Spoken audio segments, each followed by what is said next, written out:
এখন থেকে যে হিরো হতে আসবে, ভালো করে শোনেন, এই রকম ধান্দা নিয়ে বাংলাদেশের কোনো মাহফিলে এমন হিরো হতে যেই আসবে ওরে ল্যাংটা করে ঝুলাই রাখবে। কোনো বিষয় নিয়ে এখানে কথা বলবেন না।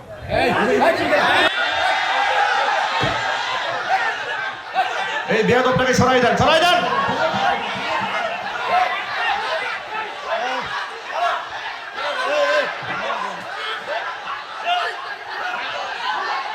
এরা সব জায়গায় এরকম করেছে। এই বাড়াবাড়ি আর চলতে দেওয়া হবে না, কথা বলতে হবে, ঠিক কিনা? বসেন। এই চেহারাটা মনে রাখবেন, আপনারা মনে রাখবেন। এই যুবকেরা মনে থাকবে না চেহারাটা? এরা বিগত 16টা বছর এই সন্ত্রাসী কর্মকাণ্ড করেছে। এখন থেকে এদেরকে সন্ত্রাসী কর্মকাণ্ড করতে হবে, লাংটা করে ঝুলাই রাখা হবে। পাতি নেতার দিন শেষ। যুবকেরা জোরে বলতে হবে, পাতি নেতার শয়তানির দিন।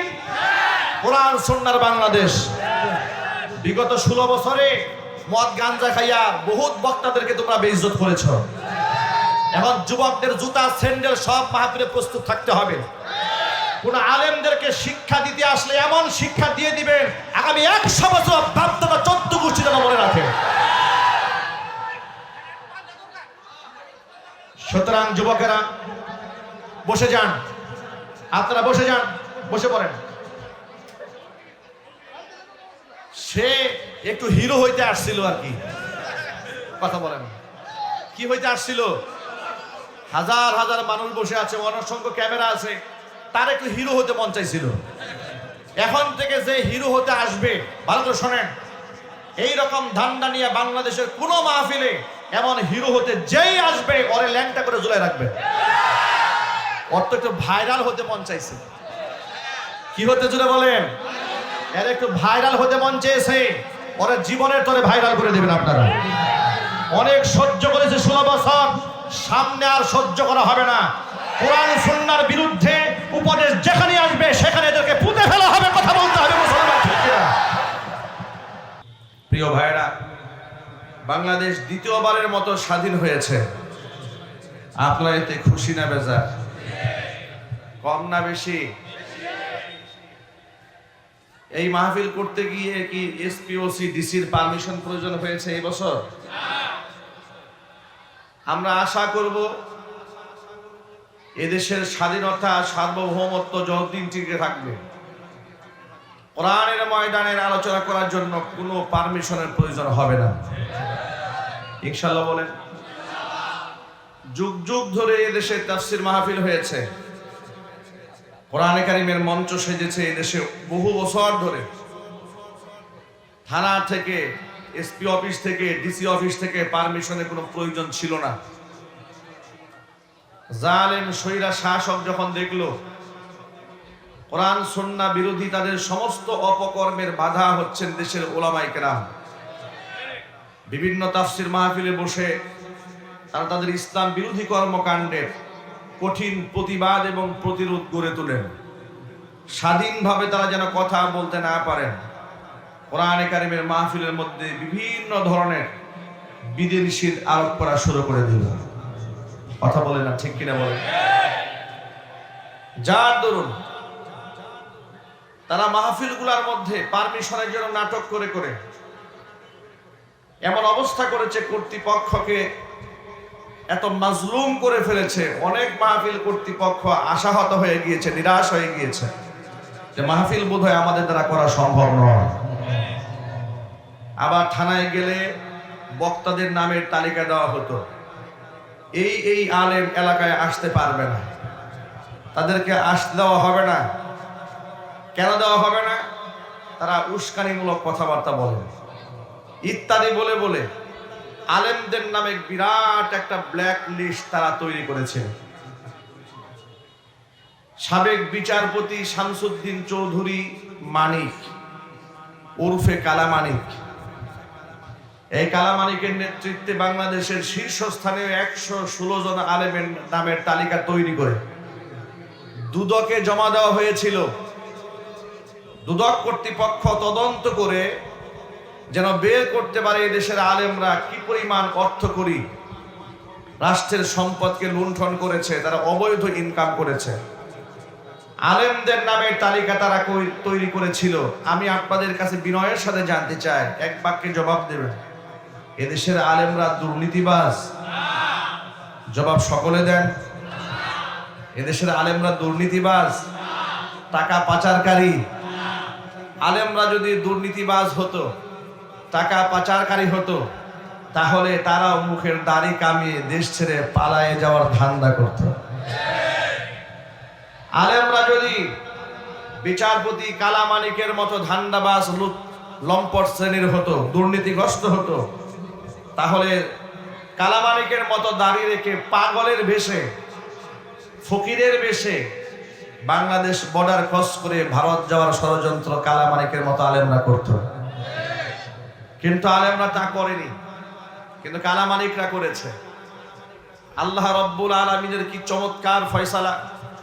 কালামানিকরা চেয়েছিল ব্ল্যাক লিস্ট আলেমদের তৈরি করে জাতির সামনে আলেমদেরকে হেয় প্রতিপন্ন করতে, অসংখ্য আলেমদেরকে মিথ্যা মামলায় জর্জরিত করে, আলেমদের হাতের মধ্যে হ্যান্ডকাপ পরিয়ে, বুলেট প্রুফ জামা পরিয়ে, ডান্ডা বেরি ডান পায়ে বাম পাশে পরিয়ে, এরপরে যখন তাদেরকে আদালতে হাজির করা হতো, অসংখ্য মানুষ আলেমদের ব্যথায় ব্যথিত হয়ে চোখের পানি ঝরাতো, রোজা রাখতো, তাদের জন্য নামাজ আদায় করত, আল্লাহর কাছে দোয়া করত, জালেমের ধ্বংস কামনা করত। আদালত প্রাঙ্গণে আলেমদের হাত স্পর্শ করে চুম্বন দেওয়া কিংবা সালাম দেওয়ার জন্য মানুষ পাগল পারা হয়ে থাকত। কিন্তু আলেমদেরকে যারা পরিকল্পিতভাবে দেশের ভিলেন সাজাবার ষড়যন্ত্র যারা করেছিল, আজকে তাদের হাতে হ্যান্ডকাপ পড়েছে। তাদেরকেও যখন আদালত চত্বরে উঠানো হচ্ছে, তাদেরকে লোকেরা সালাম দিচ্ছে না, তাদেরকে লোকেরা লাথি মারছে, ডিম নিক্ষেপ করছে, লাথি মারছে, কিল মারছে, ঘুষি মারছে, নাফরমান বলে গালিগালাজ করছে। দম্ভ এবং অহমিকা করে শ্রেষ্ঠ সন্তান আলেমদেরকে রাষ্ট্রের শত্রু বানিয়ে রাজাকার, আল বদর, আল শামস, রাজাকারের বাচ্চা ইত্যাদি বলে বলে তুচ্ছ তাচ্ছিল্য করে গোটা বাংলাদেশে জঙ্গি নাটক সাজিয়ে ইসলামপন্থীদের দমন করার যে ষড়যন্ত্র তারা করেছিল, সমস্ত ষড়যন্ত্রকে নস্যাৎ করে দিয়ে আল্লাহ রাব্বুল আলামিন জিল্লতির মালা ওদের গলার মধ্যে আল্লাহ পাক উঠিয়ে দিয়েছে। আজকে আমাদের মন প্রাণ উজাড় করে একথা বলতে কোনো দ্বিধা নাই, কোরআনের জন্য এই দেশের আলেমরা যে পরিমাণ রক্ত ঝরিয়েছে, যে পরিমাণ জেল জরিমানা তারা নিজেরা খেটেছেন, বরণ করেছেন।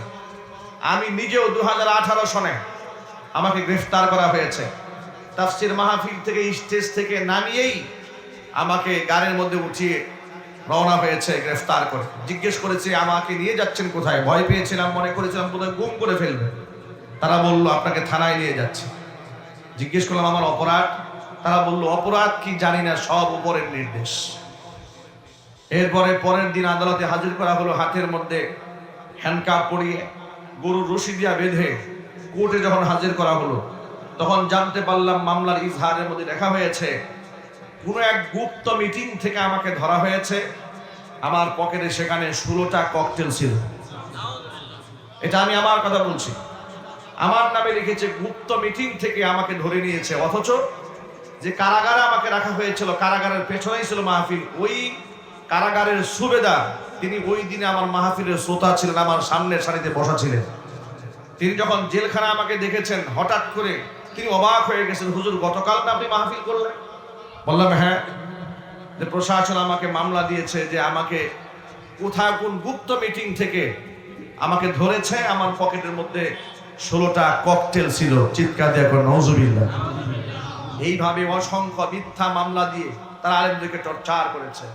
আমরা বরাবরই বলেছি যে দেশে আলেমদের রক্ত ঝরে যে মাটিতে, সে মাটি ইসলামের জন্য উর্বর হয়ে যায়। বাংলাদেশের আলেম কুল শিরোমণি, শত সহস্র লাখ কোটি মুসলমানের হৃদয়ের স্পন্দন, শহীদ মরহুম আল্লামা দেলওয়ার হোসেন সাঈদী রাহমাতুল্লাহি আলাইহি, আল্লাহ পাক জান্নাতুল ফিরদাউসের সুউচ্চ মাকাম দান করেন। 13টি বছর বিনা অপরাধে তাকে মাজলুম অবস্থায় কারারুদ্ধ করে রাখা হয়েছে। সর্বশেষ কাফের বেঈমানদেরকে খুশি করার জন্য একজন সুস্থ মানুষকে অসুস্থতার ভান করে তাকে হসপিটালে ডেকে এনে তাকে বিষ প্রয়োগ করে তাকে নির্মমভাবে শহীদ করা হয়েছে। প্রতিবাদ করার মতো ভাষা আলেমদের ছিল না, আলেমদের কণ্ঠকে টুটিকে চেপে ধরে রাখা হয়েছে। আজকে আল্লাহ পাক এই দেশকে স্বাধীন করে দিয়েছেন অসংখ্য যুবকের রক্তের বিনিময়ে, অসংখ্য মাদ্রাসা ছাত্রদের শাহাদাতের বিনিময়ে, অসংখ্য মা বোনদের রক্তের বিনিময়ে, সাধারণ মানুষের রক্তের বিনিময়ে এদের স্বাধীন হয়েছে পুনর্বার। আমাদের এই স্বাধীনতা সার্বভৌমত্ব আমরা ধরে রাখতে চাই। আমরা বলি ইনশাআল্লাহ। রাজি আছেন কারা কারা? দোহাত দেখতে চাই। আল্লাহ যেন কবুল করেন, জোরে কোন আমিন। হাত নামান। জুলুম এবং শোষণ দূর হয়েছে, নতুন করে আবার কোন জালেম ক্ষমতায় আসবে কিংবা আবার সেই জুলুমের পুনরাবৃত্তি বাংলাদেশে ঘটবে, এটা আমরা দেখতে চাই না। আমরা শোষণ মুক্ত, জুলুম মুক্ত, দুর্নীতি মুক্ত, ধর্ষণ মুক্ত একটা সমাজ বিনির্মাণ করতে চাই। আর সেটা তখনই সম্ভব হবে যদি আমরা সে সমাজ কোরআন দিয়ে বিনির্মাণ করতে পারি। আমার প্রিয় ভাইয়েরা,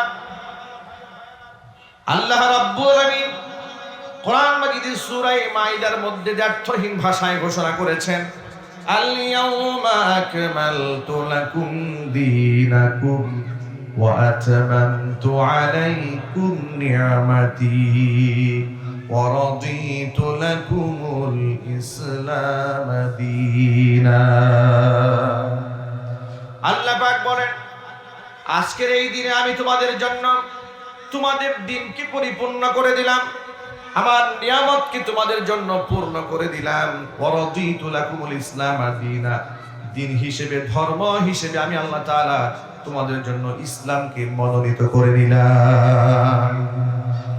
আমার প্রিয় ভাইরা, এক বাক্যে জবাব দিয়ে বলেন তো, আল্লাহর কাছে মনোনীত ধর্মের নাম কি? কমপ্লিট ধর্মের নাম কি?